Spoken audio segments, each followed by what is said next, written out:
ध्यानं मूलं गुरोर्मूर्धे पूजा मूलं गुरोर्पादं मंत्रं मूलं गुरोर्वाक्यं मोक्षं मूलं गुरोर्कृपः. सर्व भक्तमंडळींना नमस्कार. मी प्रमोद रेंगे आणि आपण पाहतात माझं यूट्यूब चॅनल मोक्षगुरू रामकृष्ण सरस्वती गुरु. आज मी माझ्या या यूट्यूब चॅनलवर 160 क्रमांकाचा व्हिडिओ करत आहे आणि हा व्हिडिओ पुण्यातील एक भक्त सौभाग्यवती ललिता नामदोशी यांचा मी आपल्याला अनुभव सांगणार आहे. त्यांनी गुरुगौरिका पुष्प 2 पान क्रमांक 95 ते 97 एक लेख लिहिलेला आहे आणि त्या लेखाचं नाव आहे माझे गुरु माझे कल्पतरू. तर या ठिकाणी या डॉक्टर ललिता नामदोशी या सुविद्य आहेत, डॉक्टरेट झालेल्या आहेत आणि त्यांच्या मिस्टरांचा काही व्यवसाय होता आणि काही काळ त्या शिक्षकी पेशात देखील होत्या. कॉलेजमध्ये लेक्चरर म्हणून त्यांनी काम केलेलं होतं. आता या ठिकाणी 1985 साली आपल्या गुरुदांचे भक्त जयंतराव फाटक यांच्या माध्यमातून त्यांना गुरुदर्शनाचा लाभ झाला आणि तोही त्यांना वाडिया कॉलेजमध्ये तो लाभ झालेला आहे. आता मी गत व्हिडिओमध्ये मला वाटतं प्राध्यापक सुरूंचा अनुभवावर व्हिडिओ केला होता आणि 83च्या नंतर आपले सद्गुरूंचा वास्तव्य बऱ्याच वेळा वाडिया कॉलेजमध्ये पुण्यात असताना असायचं हे मी आपल्याला सांगितलं. तर 85 साली जयंतराव फाटक जे गुरुदेवांचे पुण्यातले भक्त होते आणि अत्यंत चिकित्सक असे भक्त होते. सद्गुरूंवर त्यांची पूर्णपणे निष्ठा होती आणि सद्गुरूंची सेवाही त्यांनी अनन्य भावनेने केलेली आहे. तर त्यांच्या माध्यमातून दर्शन झालं. पण त्यावेळेस गुरु या शब्दाचा अर्थही या नामदोशी बहिणींना कळलेला नव्हता. त्यामुळे ते लिहितात की गुरुभेट होऊनही आम्ही कोरडेच होतो. 85 नंतर परत सद्गुरूंच्याकडे काही येणं झालं नाही. परंतु एक 4-5 वर्षांनी त्यांच्या व्यवसायामध्ये त्यांच्या मिस्टरांची जी कंपनी होती त्याच्यामध्ये एक सत्यव्रत जोशी नावाचा मुलगा लहान होता, म्हणजे नुकतंच शिक्षण पूर्ण केलेलं आणि तो कामाला आला आणि तो अनेक अवघड कामंही सहजपणे करत असतो. अनेक अवघड कामं तो सहजपणे करत असतो.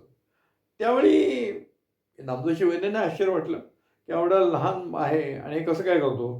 तर तो त्याचं श्रेय सगळं आपल्या गुरुदेवांना द्यायचा आणि तो म्हणायचा गुरुदेवांची कृपा.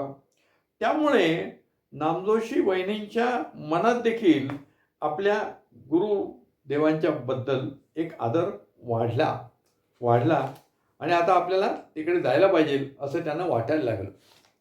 1991 साली अचानकपणे पुणे युनिव्हर्सिटीतून या नामदोशी वहिनींना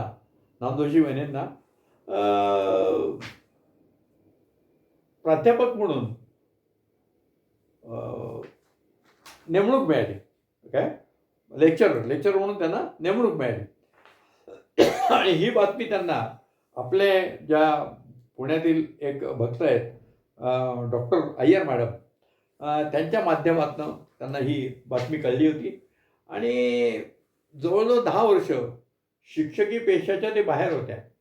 व्यासंग सुटलेला होता आणि आता काय समजा लेक्चरर किंवा प्राध्यापक ही जी मंडळी असतात हे आपल्याला वाटतं काय ते 3-4 तास त्यांना काम असतं, त्यांना काय असतं एवढा उगाच पगार देते गव्हर्नमेंट. पण सामान्य लोकांना त्याची जाणीव नसते की लेक्चरर म्हणून जेव्हा हॉलमध्ये उभं राहायचं असतं तेव्हा समोरच्या विद्यार्थ्यांना आपल्याला योग्य पद्धतीने शिकवण्याकरता आपल्याला आधी अभ्यास करावा लागतो. आपल्याला आधी तो व्यासंग जपावा लागतो. आपलं ज्ञान वाढवावं लागतं. समोरच्या माणसाने काही प्रश्न विचारले तरी उत्तरं देता आली पाहिजेत. अशा पद्धतीचं आपलं ज्ञानवर्धन झालेलं असलं पाहिजे. मी देखील 2009 नंतर रिटायर झाल्यावर जवळजवळ यशदा या संस्थेत 15 वर्ष लेक्चरर म्हणून काम केलेलं आहे. त्यामुळे मला त्याची जाणीव आहे. त्यामुळे त्यांना असं वाटत होतं की आता आपल्याकडे व्यासंग नाही, मग आपल्याला हे झेपेल का? आणि योगायोग असा की ती जी नोकरी मिळाली होती ती दत्त जयंतीच्या दिवशी त्यांना मिळालेली होती. तेव्हा दत्तात्रयांचा प्रसाद आहे असं समजून त्यांनी ती स्वीकारली आणि नंतर मोठा अय्यर मॅडमच्या माध्यमातून परत त्या नगरला गेल्या. सद्गुरूंचं दर्शन वगैरे त्यांनी घेतलं आणि काम सुरू केलं. पण पहिल्या दिवसापासून त्यांच्या त्या नोकरीत काही त्यांचं मन रमत नव्हतं. आता संशोधन करायचं आहे तो कुठल्या विषयात? भौतिकशास्त्र. भौतिकशास्त्रामध्ये त्यांना संशोधन करायचं आहे. अवघड विषय आहे का? अवघड विषय आहे. मग त्याच्याकरता विद्यार्थी पाहिजे, त्याच्याकरता अनुदान पाहिजे. या सगळ्या खटपटी त्या लेक्चरलाच कराव्या लागतात. या सगळ्या करत असताना त्यांना असं वाटतं ते सगळं आपल्याला जमेल का? जमेल का? आणि त्यांच्या योगायोगाने म्हणा, त्यांच्या सुदैवाने असं म्हणत नाही, योगायोगाने की त्यांना विद्यार्थी मिळाला, त्या अनुदानाची व्यवस्था झाली. त्यामुळे आता हे जबाबदारी आपल्याला घ्यायची आहे. पण यांच्या मनात चलबिचल चालू होती. यांच्या मनात चलबिचल चालू होती की आपल्याला हे जमेल का नाही, जमेल का नाही. बरं एकदा सुरू केल्यावर मग मध्ये आधी काही सोडता येत नव्हतं. कारण UGCची युनिव्हर्सिटी ग्रँट कमिशनची त्यांना ग्रँट वगैरे मिळालेली होती. मग आता काय करावं? बरं एवढी चांगली नोकरी सोडावी तर लोक आपल्याला मूर्ख म्हणतील. काय काय असं लोक कोणत्याही पद्धतीने नावं ठेवायला आपल्याला तयार असतात. तुम्ही कसंही वागा, लोकही नावं ठेवणारच आहेत. पण मनाला एक हुरूर लागली की आपण काय करावं की राजीनामा दिला तर अविचारपणे पदात येईल आणि नाही केलं तर मग इथे आपण हे कंटाळवाणं काम आपल्याला कसं काय जमणार.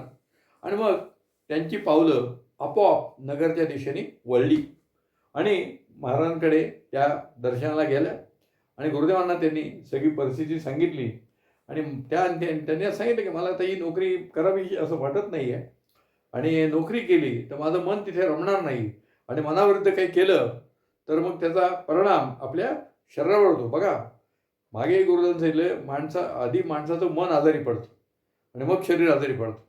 माणसाचं मन प्रसन्न असेल तर ते शरीर देखील चांगलं असतं. तर ते हा जो मानसिक ताण होता त्या लिहितात की मला गुरुदेवांनी मानसिक ताणातनं मुक्त केलं. त्यांनी सांगितलं की तुम्ही नोकरी अवश्य सोडून द्या. तुमच्या मनाविरुद्ध तिथे नोकरी करू नका आणि नोकरी सोडून द्या. तुमचा जो काही व्यवसाय आहे त्या व्यवसायात तुमची भरभराट होऊन जाईल. तुम्हाला कोणतंही काही कमी पडणार नाही. नोकरी सोडून द्या, काही कमी पडणार नाही असा सद्गुरूंनी आशीर्वाद दिला. म्हणजे मानसिक जे झगडा असतो आपल्या मनामध्ये दोन मनं असतात बघा. एक असं म्हणते, एक तसं म्हणते. याला मानसिक द्वंद्व म्हणतात आणि त्याच्यातनं आपल्या ताण निर्माण होतो. ताणतणाव जे आहे ते निर्माण होतो. आता देखील आजकाल काय माहिती आहे का, ताणतणाव झाला की मोकळं व्हा म्हणतात. मोकळं व्हा. मोकळं व्हा म्हणजे काय? कोणीतरी बोला. मग आम्ही काय करतोय? आम्ही ताणतणाव आल्यावर आमच्या सद्गुरूंकडे जातो, त्यांच्याशी मन मोकळं करतो. ते आपल्याला समोर आहेत म्हणून मार्गदर्शन करतायत. पण आज समोर नसले तरी माझ्या मनात जे काही विचार असतात ते मी सकाळी पूजा झाल्यावर त्यांना सांगत असतो. एकदा आपण मन मोकळं केलं की आपल्या मनावरचा ताण गेला. म्हणजे कुठंतरी मोकळं व्हा. तर कुठंतरी माणसांकडे मोकळं झालं तर त्याच्या चर्चा सगळ्या जगात होतात. पण आमच्या सद्गुरूंकडे आम्ही जेव्हा मन मोकळं करतो तेव्हा चर्चा कुठेच होत नाही आणि आपल्याला मार्ग सापडतो. मी तुम्हाला आवर्जून सांगतोय की सद्गुरूंच्या देहावस्थेत देखील अनेक भक्त, अनेक याचक, अनेक अडलेले व्यक्ती सद्गुरूंकडे यायच्या आणि त्यांच्या जीवनातली गुपितातली गुपितं सद्गुरूंकडे मोकळे करायची. पण त्यांनी मन मोकळं केलंय हे या कानाचं त्या कानाला कळत नव्हतं. या कानाचं त्या कानाला कळत नव्हतं.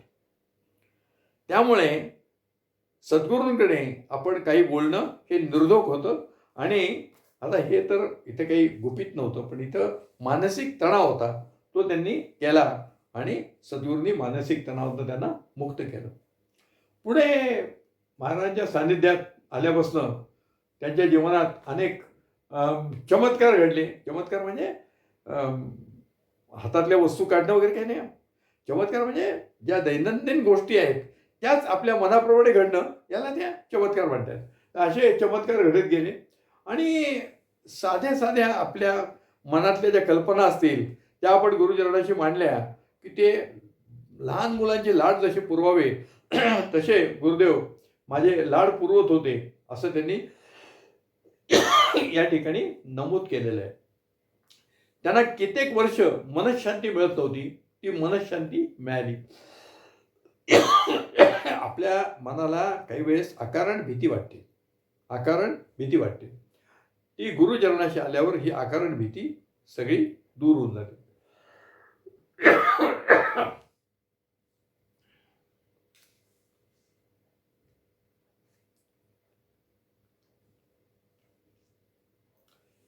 अशा पद्धतीने नामदेवशी वहिनी या गुरुचरणाशी लीन झाल्या. 85 साली येऊन देखील गुरुचरणाशी याला त्यांना 91 साल उजाडलं. गुरुदेवांचं काय असतं माहिती का, आपल्या गुरुदेवांचं, की त्यांच्याकडे कोणी कधी यावं, कोणी कधी यावं हे त्यांचं नियोजन ठरलेलं होतं. त्याच्यानंतर आल्यानंतर त्यांनी कोणत्या प्रकारची सेवा करावी हे देखील नियोजन सद्गुरूच करत असत. मी म्हटलं मला ही सेवा पाहिजे म्हणून मला ती करता येईलच असं अजिबात नाही. माझ्या मनात जो विचार आला आहे तो जरी आला असला तरी त्याला सद्गुरूंचा जेव्हा पाठिंबा मिळेल तेव्हाच ते शक्य होत होतं. अर्थात या पाठिंब्याकरता सद्गुरूंशी बोलावे लागत नव्हतं. तुमच्या मनात आलेला विचार आहे, जर त्यांना योग्य वाटला तर ते तुम्हाला ती सेवा न मागताही देत होते. तुमच्या मनातलं सगळं कळणारी ही शक्ती होती, अंतर्यामी होती, अंतर्यामी होते. ते त्यामुळे ते त्यांना कळत होतं. आणि मग कोणी काय सेवा करावी हे सद्गुरूंनी ठरवायचे. मला वाटतं पुढे नंदुशी वहिनी आपल्या त्रैवासिकाच्या पण काही दिवस संपादिका म्हणून त्यांनी काम केलेलं आहे. बरेच दिवस त्या संपादिका होत्या आणि गुरु चरणाशी त्यांनी जेवढी त्यांना सेवा रुजू करता आली, किंबहुना सद्गुरूंना जेवढी त्यांची सेवा रुजू करून घेता आली तेवढी त्यांनी रुजू करून घेतलेली आहे. आताच मी सांगितलं, आपण जी काही सेवा करायची ते सद्गुरू ठरवत असतात, आपण ठरवणारे कोणीही नाही. त्यामुळे या ठिकाणी त्यांनी असं म्हटलंय, शेवटी उमगला येथे जीवनाचा अर्थ, पदी लीन होता जन्म होई सार्थ. नामदेवशी वहिनी या त्यांचं कविमान आहे आणि त्यांनी गुरु आपल्या सद्गुरूंवर अनेक पदही केलेली आहेत आणि ती आपल्या त्रैमासिकात बऱ्याच वेळा प्रसिद्ध झालेली आहेत. तर हा सद्गुरू आपले भक्तवत्सल कसे आहेत हा अनुभव यातून भक्तवत्सलतेचा येतोय. तर हा अनुभव मी आपल्याला सांगितला आहे. आपण इथे थांबूया. श्री गुरुदेव दत्त.